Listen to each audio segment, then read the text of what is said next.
Hello everyone, welcome to this End Times Watcher session. My name is Kyle and I am just an End Times Watcher. I will be sharing biblical perspectives of events pertaining to End Times. In this session, I will continue to discuss matters related to current affairs.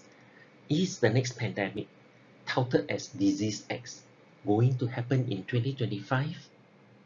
When this rumor came out in the early 2023, I have to admit that a certain amount of unreadiness rose up in my heart. But today, with more data, I am convinced that it will not surface so soon. Without further ado, let's dive straight in. On 18 October 2019, Johns Hopkins Center for Health Security, together with Bill and Melinda Gates Foundation and WEF, conducted a high-level pandemic exercise in New York known as Event 201. In this simulated what-if exercise, the pandemic will last 18 months, and at the end of it, 65 million died as a result of a strain of coronavirus. Since this was the first time they did such an exercise, the participants did not contribute actively. The action plan recommendations came from the three organizing bodies. COVID-19 makes its first appearance in Wuhan, China in late November 2019. Only 40 days after the fictional pandemic exercise. This coincidence is too uncanny. Then, on 23rd October 2022, Johns Hopkins Center for Health Security, Bill and Melinda Gates Foundation, and WHO conducted another exercise. This time, WEF is not in the picture. The tabletop exercise was held at the Grand Challenges annual meeting in Brussels.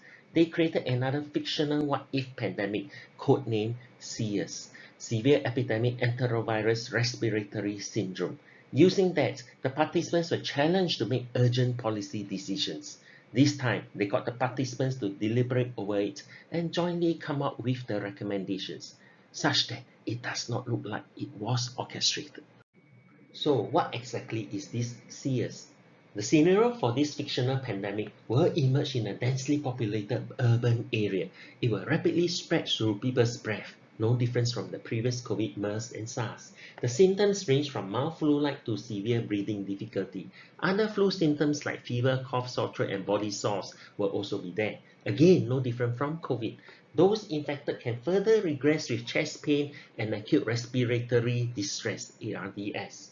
The result of the exercise was a list of SOP, spelling out details of action plans. This will require many nations in the world to concede and sign up.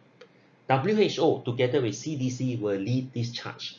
This well-worded agreement will also open up the green light for countries to build and tighten their surveillance systems. The first one, WHO is given the right to enforce vaccination passport, meaning WHO can stop anyone from leaving a country or entering it, overriding the country's sovereignty. The second one is at the country level. 15-minute city or 15-minute lockdown. Zones within a 15-minute radius will be locked down in the name of isolation and stop the spread. For most countries, it will be a 15 minutes drive radius. For city-state Singapore, it can only be 15-minute walk radius. The next World Health Assembly is on 27 May, and they seem to be progressing well. Countries continue to concede the sovereign rights in the name of pandemic prevention. Not surprising, since US have already wholeheartedly supported this move. What powers will WHO get? Through the international health regulations, they have the legal right to enforce and control, all in the name of public health. Shortly after the SERS tabletop exercise, conspiracy theory defenders had already picked this up and started circulating it around the internet. Interestingly, the term used today is Disease X. SERS is defined as a strain of enterovirus, though the symptoms are similar. Enterovirus is a different family from coronavirus. Within the enterovirus family, poliovirus is one of them. Hence, conspiracy theory believe that the symptoms could include muscle degeneration, akin to polio. The tabletop exercise also identified 2025 as the year that this virus will show up. Hence, that is why the rumor warnings all point to 2025. So, will this happen in 2025? To be honest, I was uncomfortable throughout 2023. but by early 2024, I felt that it will not happen so soon. I need to make this clear. While I hear from God, I am not a prophet nor a seer. I use my human reasoning and judgment based on facts and data. And of course, the Bible is my source of truth. By the grace of God, I learned to be sensitive to fake news and half-truths and filter in only data that are credible. So please listen to my reasonings based on factual data. In the last 6 months, there have been increased pushback on mRNA vaccines. Even mainstream media started showing news of ill health effects, cover-ups of deaths, and compensations. Braver government officials have openly admitted their mistakes and apologized to their citizens. Then, just a few weeks ago, AstraZeneca publicly withdrew their COVID vaccine after the expose of it causing blood clots. With the anti-vax sentiments gaining traction, what are the chances that they will release this virus in the near future? If a new pandemic shows up and many people reject the new mRNA jab, does it make sense to release this disease X? The goal of mass vaccination will not be met. Hence, I am quite convinced that it will not happen until the voice on the anti-vaxxers dies down. To back up my point, let's look at the data from WEF. Every year they compile and rank the top 10 global risks.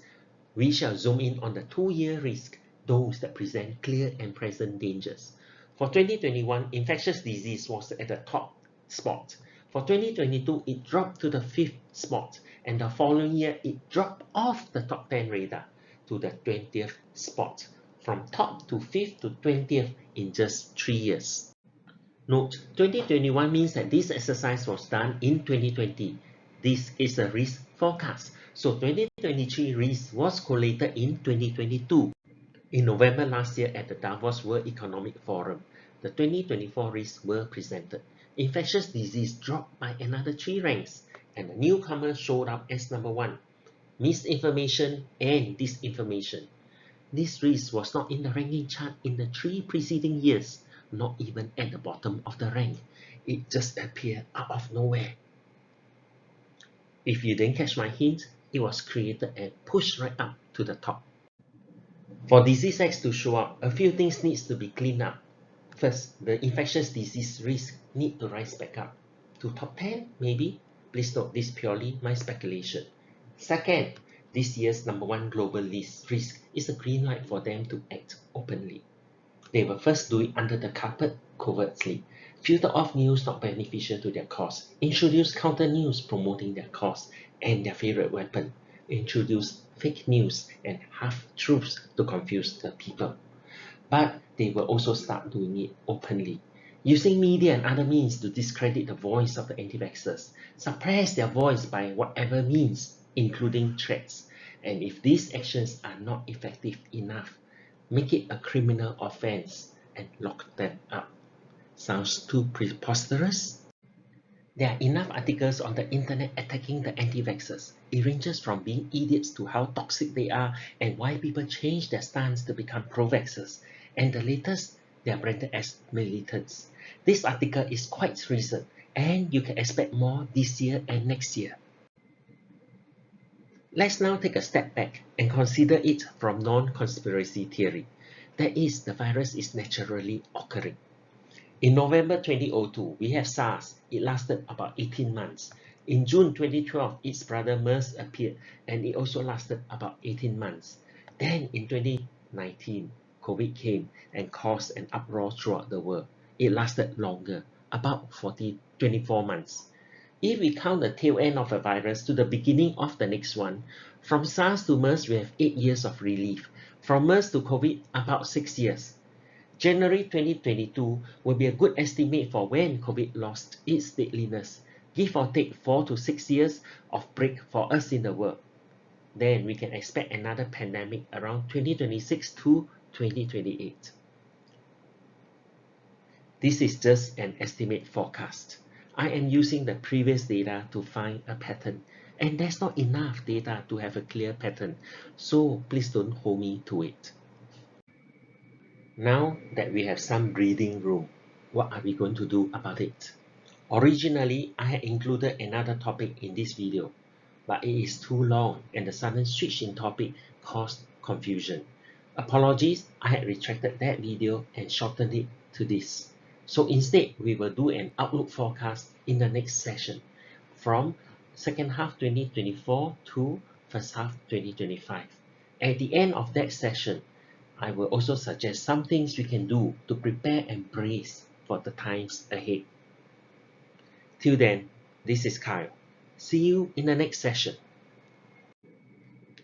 If you find this video beneficial, please click a like on it. YouTube algorithm automatically recommends it to others if there are higher like counts. You can also subscribe to my channel so that you can see my past and future videos. Finally, please forward and share with your friends so that they too will benefit. Thank you and God bless.